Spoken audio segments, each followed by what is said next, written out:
Qarindoshlarımızın ailem nerede deb başlagan faoliyatiga ovoz qo'shib, Germaniyaning Frankfurt shahridagi Xitoy konsulining oldida mushu namoyishni ilib beryapmiz.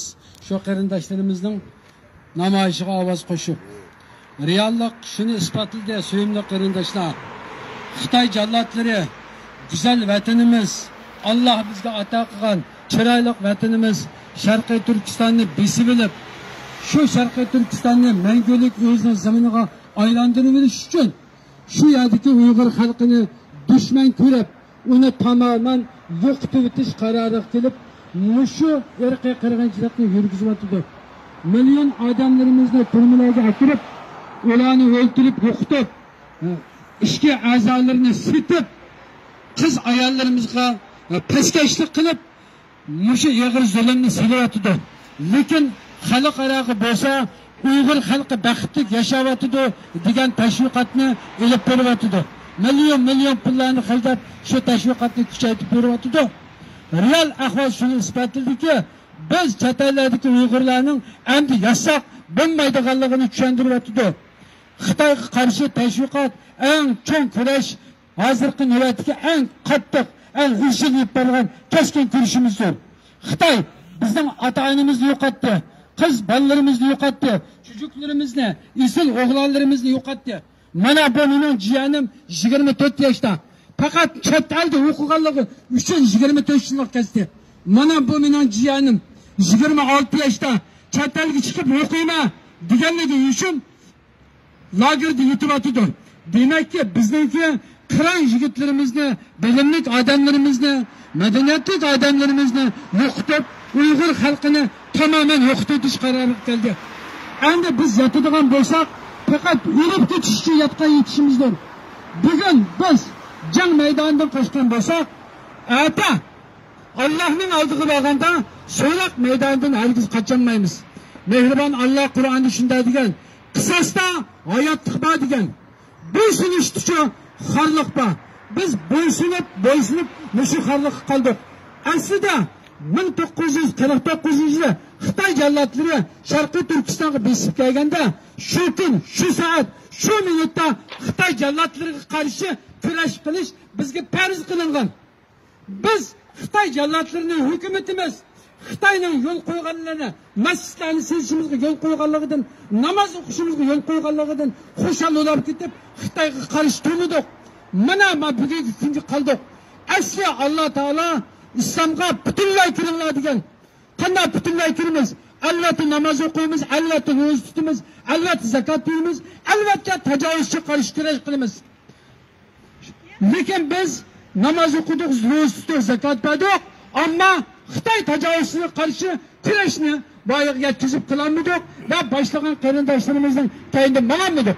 Shuning uchun biz İslamga ana ashuna butun kiramaganligimiz uchun bugungi sharafsiz, nomussiz bir kunga qilib qoldik qarindoshlar. Shuning uchun deymizki qarindoshlar, hayot kelmiz umid bor. Kurashda, inqilobda cho'qim umid bor. Dunyoning vaziyatini mushu kurash o'zgartiradi qo'limizdan. Bugun Allah Teala bizga mana mushu kurashni beribdi. Mana mushu kurashdan iborat ne'matdan foydalanib, bugungi kurashni bütün vücudumuz bilen hakiki revişte Allah'tan korkan alda kurash meydana kilip kısak Allah ete bunundan katı kurashni verdi. Uygunlukta bunundan katı kurashni verdi. Fakat Xitoyga qarshi kurash bizni qutuldirib qolalaydi. Real ahvol shuni isbotlaydi qarindoshlar. Musulmon davlatlarga nayt cho'ng umid bog'lagandik. Lekin ular Xitoyning texnologiyasi, Xitoyning puli bilan aldanib, shunga masxush bo'lib ketib, bizga qarab qo'ymadi qarindoshlar. Bu nimani tushuntirdi? Har bir millat o'zining haq huquqini o'zi qo'liga ola oladiganligini, o'zidan boshqa birisi af bermaydiganligini tushuntirdi. Shuning uchun qarindoshlar, xam xiyol qilib, Xitoy o'zgarib qolarmikin, vaziyat o'zgarib qolarmikin demaylar qarindoshlar. Xitoyga qarshi kurash bizga farz qarindoshlar.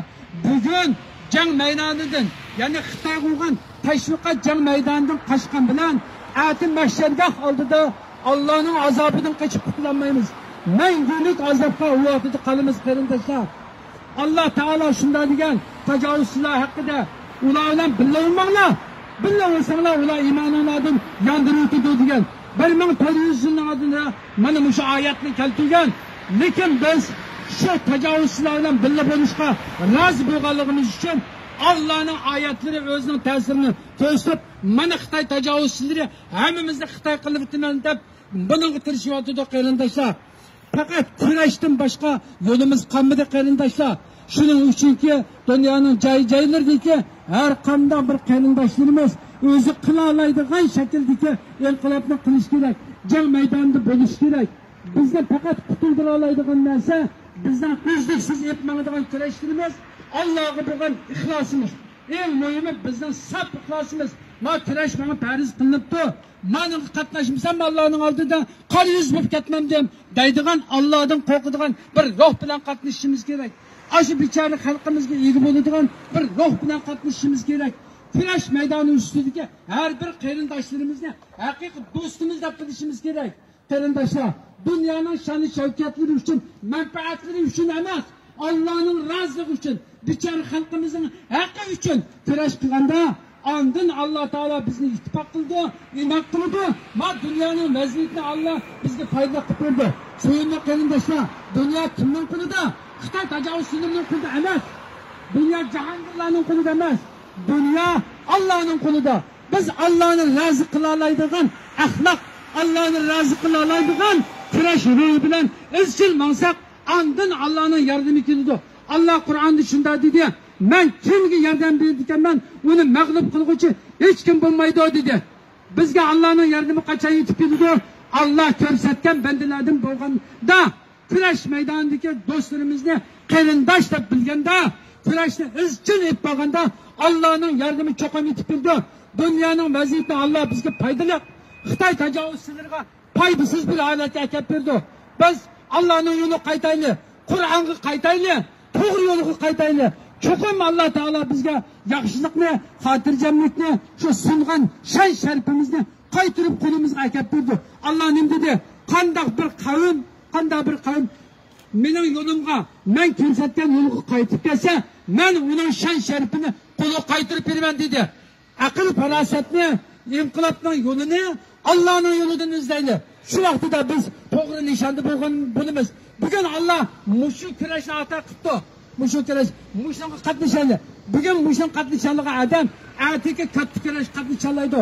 Nurg'un odamlar bu kurashni, ya'ni Xitoyniki to'sinlarning oldidagi namoyishlarni, duolik berishlarni rad qildi. Ha desa men Qur'onlik inqilob qilman, unda qilaman, menda qilman deb texi bo'lmagan. Bo'lmayotgan kurashning gapini qilib, ma'ul kurashlarni rad qildi. U gaplarning hammasi xato, u kazzab yolg'onchining gapi. Bugun mushu ishni qila olgan o'g'illar, butun o'jinlar aka Allohning texmi katta kurashlariga muyassar bo'la oladi. Bugun qo'limizdan nima kelsa, avval shuni qilishimiz kerak.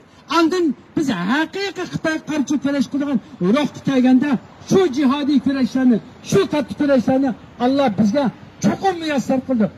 Assalomu alaykum va rahmatulloh. Allah razı olsun.